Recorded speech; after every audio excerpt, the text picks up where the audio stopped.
लोग आपको 5 सेकंड के अंदर जज कर लेते कि आप कॉन्फिडेंट है कि नहीं। आपने सब बहुत बार नोटिस किया होगा कि आपको देखते ही लोगों को पता चल जाता है ये बंदा कॉन्फिडेंट है और ये बंदा नहीं है। ऐसा क्यों होता है कि इन दोनों के अंदर फ़र्क क्या है? मीन्स बहुत सारे लोग ऐसे होते हैं कि आप जैसे कि हो सकते किसी अच्छी जगह पे जाओ, किसी थोड़ी सी लैविश जगह पे जाओ, हो सकता है आप मॉल में जाओ, तो आपको कुछ लोग ऐसे जो वेल ड्रेस्ड होते हैं या फिर जो जिनसे आपने कभी बात नहीं की होती, आपको लगता है यार ये तो बहुत ज़्यादा कॉन्फिडेंट है। और कुछ ऐसे लोग होते हैं कि आप देखते ही समझ जाते इसके अंदर तो बिल्कुल कॉन्फिडेंट नहीं। अगर मैंने सामने से भी अगर इसको कुछ पूछा तो ये सामने से बोल तक नहीं पाएगा। तो ऐसा क्या फ़र्क होता है? वैसे तो हमको फ़र्क मालूम होता है कि उनकी अपीयरेंस में क्या होता है, लेकिन ऐसी क्या छोटी छोटी चीज़ें होती है जिनकी वजह से एक कॉन्फिडेंट और एक अंडर कॉन्फिडेंट बंदे के बीच में फ़र्क बनता है। तो इस वीडियो के अंदर मैं आपको बताने वाला ऐसी 5 ट्रिक जिसको करने के बाद आप इंस्टेंटली कॉन्फिडेंट लगोगे। तो जो सबसे पहली चीज़ लोग आपके अंदर नोटिस करते हैं वो होता है आपका पोस्चर, कि आप किस तरीके से खड़े हो, आप किस तरीके से बात कर रहे हो, आपके हाथ पैर हिलने का ढंग क्या है। बहुत सारे लोग मतलब अपने को होती है आदत कि अपन ऐसा करके रहते हैं कि पूरा टाइम शोल्डर झुके रहते हैं, मुंडी थोड़ी झुकी हुई रहती है। नॉर्मली ऐसा रहता है, मैं थोड़ा ज़्यादा करके बता रहा हूँ समझाने के लिए।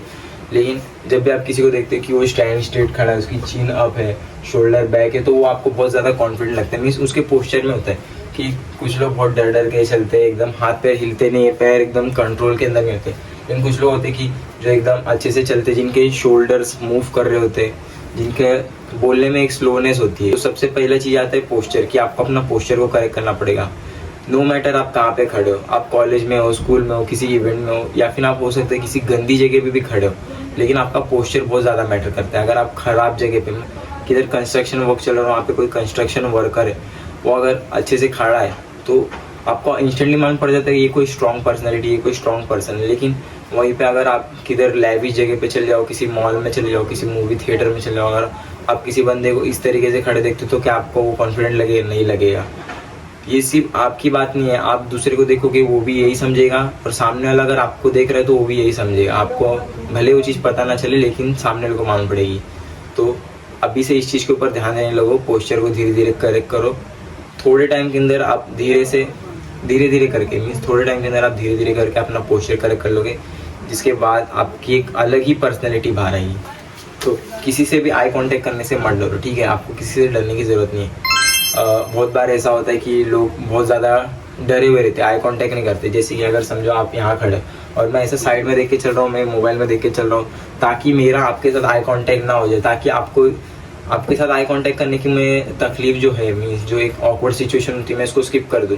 तो ये बहुत ही अंडर कॉन्फिडेंट लगता है कि आप सामने से चल के आ रहे हो और मैं सामने से चल के आ रहा हूँ, लेकिन मैं इधर उधर देख रहा हूँ या मोबाइल में देख रहा हूँ और मैं आपको अवॉइड करने का ट्राई कर रहा हूँ, ठीक है? जो एक कॉन्फिडेंट पर्सन होता है ना, वो आई कांटेक्ट से कभी नहीं डरता है। तो जो सेकंड चीज़ है वो यही है कि मास्टर दी आई कांटेक्ट। तो जब भी आप सामने से बंदा आ रहा है, सामने वाले बंदे को आपसे डर लगना चाहिए, आपको सामने वाले बंदे से डर नहीं लगना चाहिए। आप जब भी सामने चल रहे हो तो जो भी बंदा अगर वो आपको देख रहा है तो आप भी उसको देखो, ठीक है? आपको डरने की ज़रूरत नहीं है। हो सकता है कभी कभी आप कुछ और काम कर रहे हो तो वो चीज़ ठीक है, लेकिन कभी भी ऐसा जानबूझ के मत करना कि सामने से कोई बंदा आ रहा है और आप आई कांटेक्ट छुपाने का देख रहे हो।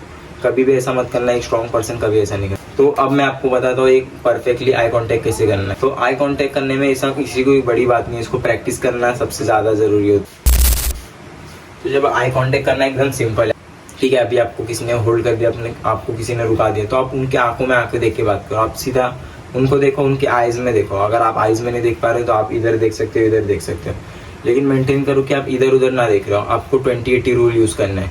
मतलब 20% आप इधर उधर देखेंगे, 20 मतलब अगर 10 में से 2 सेकंड आप इधर उधर देखेंगे और 8 सेकंड आप उनकी आंखों में देखेंगे, आप उनके ऊपर देखेंगे, आप उनके ऊपर ध्यान देंगे, जिससे मालूम पड़ेगा आप डर रहे नहीं हो किसी चीज़ से, ठीक है? तो अब बात आती है एक नर्वस आदमी। तो एक नर्वस आदमी हमेशा हड़बड़ी के अंदर रहता है, वो कहीं पे भी हो। मीन्स थोड़ी सी अगर गलत सिचुएशन आ जाती है ना, वो हड़बड़ा जाता है। तो मैं आपको अपने कॉलेज का किस्सा बताता हूँ कि हम लोग को ना मतलब स्टेज के ऊपर अपने कॉलेज का मिस्टर एंड मिसेस बनना था, उसके लिए हमको रैंप वॉक करके दिखानी थी। तो अब कुछ लोग, अब मेरे को ऐसा फियर, इतना ज़्यादा फियर नहीं है क्योंकि मैं 2-3 बार चढ़ चुका हूँ, मतलब मेरे को थोड़ी सी आदत है। बट जिनको आदत नहीं होती, जो अभी के लिए थोड़े शाय है, तो वो थोड़ा अंडर कॉन्फिडेंट में आते। तो उन लोग को जब बात आती है कि उधर जाना है तो वो एकदम हड़बड़ाने लगते हैं, उनकी मूवमेंट्स थोड़ी फास्ट हो जाती है। वो जब रैंप वॉक करने जा रहे थे तो वो थोड़ा मतलब उनकी मूवमेंट्स थोड़ी ज़्यादा फास्ट थी, वो थोड़े ज़्यादा डरे हुए थे, उनके एक्सप्रेशन बहुत जल्दी जल्दी बदल रहे थे। लेकिन वहीं पे जो लोग मुझसे भी ज़्यादा एक्सपीरियंस थे, उन लोगों में मैंने ये चीज़ नोटिस की कि उन लोग बहुत ज़्यादा स्लो थे, और ये चीज़ मेरे को बाद में समझ में आई। देखो जो भी कॉन्फिडेंट बंदा होता है उसको मालूम है कि कोई भी डरने की बात नहीं, ठीक है, आप किसी से डरे हुए नहीं हो, आपको जो अपना काम है वो करना है। तो अगर आप किसी ऐसी क्राउडेड प्लेस के ऊपर है जहाँ पे लोग आपको देख रहे हैं, आपको जजमेंट का डर है, तो ऐसा बहुत बार होता है कि जो अंडर कॉन्फिडेंट लोग होते हैं वो बहुत ज़्यादा हड़बड़ाने लगते हैं, लेकिन जो कॉन्फिडेंट लोग होते हैं वो मूव स्लोली करते।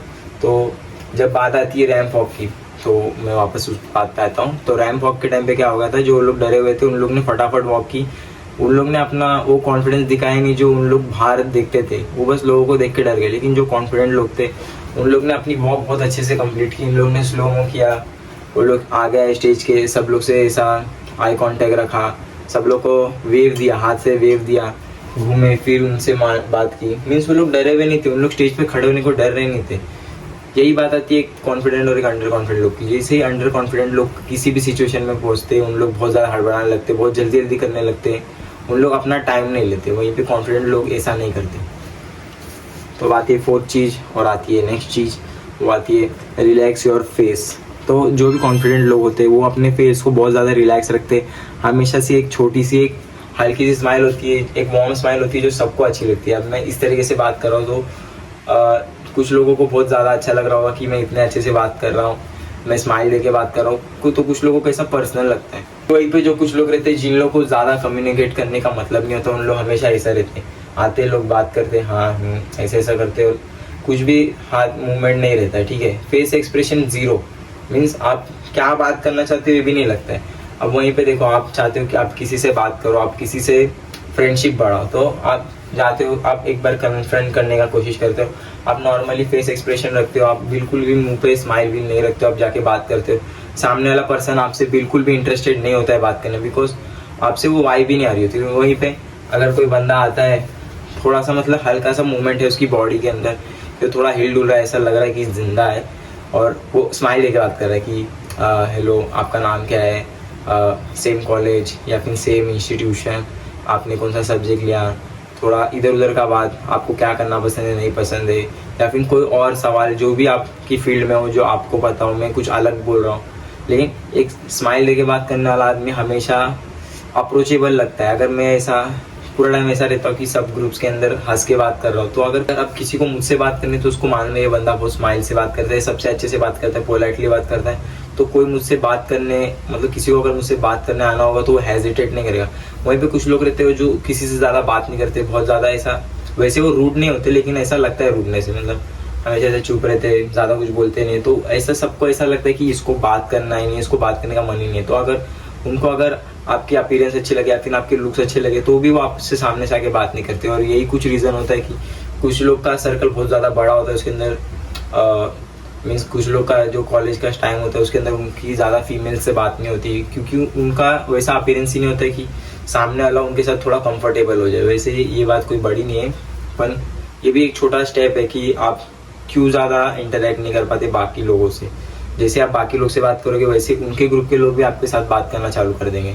तो अब बात आती है ड्रेसअप के ऊपर। तो ड्रेसअप एक बहुत ही ज़्यादा इंपॉर्टेंट एलिमेंट है जब आप कॉन्फिडेंस को लेके जाओ, क्योंकि ये दोनों तरफ काम करता है। पहली चीज़ आती है कि जब आपने अच्छे कपड़े पहने होते हैं आप खुद ही कॉन्फिडेंट हो जाते हो, आप खुद ही सामने वाले लोग से बात करने के अंदर बहुत ज़्यादा एंगेज हो जाते हो, आपको लगता है आप बहुत ज़्यादा लुक्स में अच्छे लग रहे हो, तो आपको सामने वाले को अप्रोच करना चाहिए। आप अक्सर ऐसा देखते हो कि जब भी किसी आदमी को कुछ अच्छा करना होता है या फिर कुछ इंपॉर्टेंट करना होता है या फिर हो सकता है उसको अपनी क्रश को प्रपोज करना है, तो वो अपना सबसे बेस्ट आउटफिट पहन के आता है। क्यों ऐसा? क्यों? उसको कॉन्फिडेंट लगना होता है, उसको सबसे अच्छा लगना होता है। और दूसरी चीज़ आती है कि लोग भी आपको कॉन्फिडेंट समझते हैं।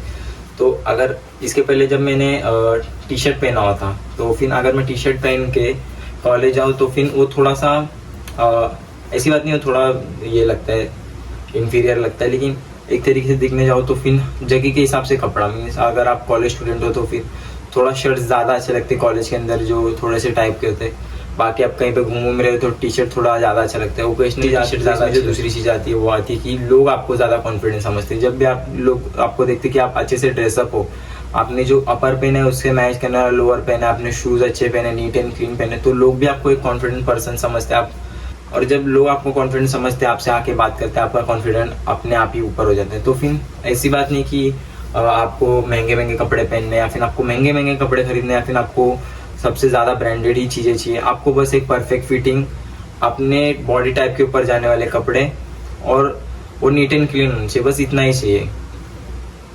तो अब मैं आपको 2 सिनेरियो बताता हूँ जिससे आप ही जज कर लेना कि किस तरीके से ड्रेसअप आपके ऊपर काम करते हैं। तो समझो आप किसी शादी के अंदर गए हो, आपने सूट पैंट पहना हुआ एकदम प्रेस हुआ हुआ, और आप जा रहे हो, आप सब लोग आपको देख रहे हैं, आपकी तरह स्माइल दे रहे हैं, ठीक है, क्योंकि आपने बहुत अच्छे से ड्रेस किए, वो आपके ऊपर जा रहा है, आपने जो कलर सिलेक्ट किए वो भी आपके ऊपर जा रहा है, ठीक है। एक ये सीनरी हो गया। एक सेकंड सीनरी हो गया आपकी नॉर्मल जो रोज पहनते हो कपड़ा वही पहन के चले गए और लोग आपको एकदम अजीब तरीके से देख रहे हैं। तो मुझे बताओ आप दोनों सिनेरियो में से किसके अंदर ज़्यादा कॉन्फिडेंट लोगे?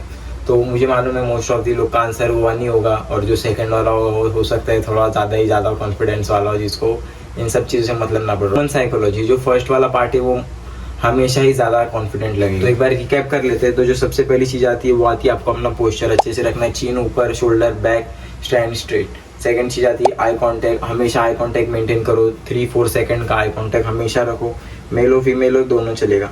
मूव स्लोली, अपनी मूवमेंट्स को थोड़ा स्लो रखो, अभी मैं वीडियो के लिए थोड़ा फास्ट कर रहा हूँ, लेकिन मूवमेंट्स को हमेशा स्लो रखो, हमेशा धीरे से बात करो। रिलैक्स योर फेस, हमेशा एक अच्छी स्माइल रखो, रिलैक्स रहो, ज़्यादा डरने की जरूरत नहीं, अचानक चीज़ों पे डरो मत, थोड़ा स्लो मूव करो, फेस को भी थोड़ा स्लो मूव कराओ, एक जेंटल स्माइल रखो। फिर आता है एक नीट ड्रेसिंग करो, ड्रेसिंग हमेशा नीट रखो अपनी, हमेशा ही एक कॉन्फिडेंस में रहो, ओकेशन के हिसाब से ड्रेसअप करो, और हमेशा ट्राई करो कि अपने ऊपर जाए उसी तरीके के कपड़े पहनो, भले ही वो सस्ते के चक्कर में मत पड़ो, भले ही 100-200 रुपये ज़्यादा दे दो, वैसे अब इतने महंगे आते नहीं अगर आप प्लेन कपड़े लोगे तो वैसे वही कपड़े लो जो आपके ऊपर जाते हैं। तो ये 5 चीज़ें करना जो मैंने अभी बताई, और आप खुद ही सरप्राइज हो जाओगे कि कैसे तो आप खुद ही शौक हो जाओगे आपके आसपास के लोग किस तरीके से अपना बिहेवियर चेंज करते हैं। तो अगर आपको इसमें से एक भी टिप अगर आपको यूज़फुल लगेगी तो इस चैनल को सब्सक्राइब कर दो, बिकॉज हम लोग इस चैनल के ऊपर इसी चीज़ के ऊपर अड़े हुए कि कैसे अपनी कम्युनिटी के अंदर लोगों को ज़्यादा कॉन्फिडेंट बनाए और कैसे उन लोग को एक नेक्स्ट लेवल पे पहुंचाए।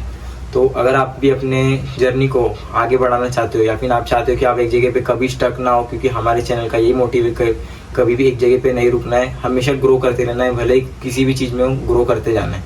तो अगर आप भी एक ऐसे ग्रोथ माइंडसेट रखने वाले पर्सन हो तो फिर इस चैनल को सब्सक्राइब कर दो, बिकॉज आगे जाके और बहुत सारी ऐसी वीडियो आने वाली जो आपको आपकी लाइफ में धीरे धीरे हेल्प करे, भले वो छोटी चीज़ें हों लेकिन आपको ज़रूर हेल्प करेगी। तो इस वीडियो के लिए इतना ही, तब तक के लिए बाय बाय। मैं आपको मिलता हूँ एक नेक्स्ट वीडियो के लिए, तब तक के लिए स्टे ट्यून्ड।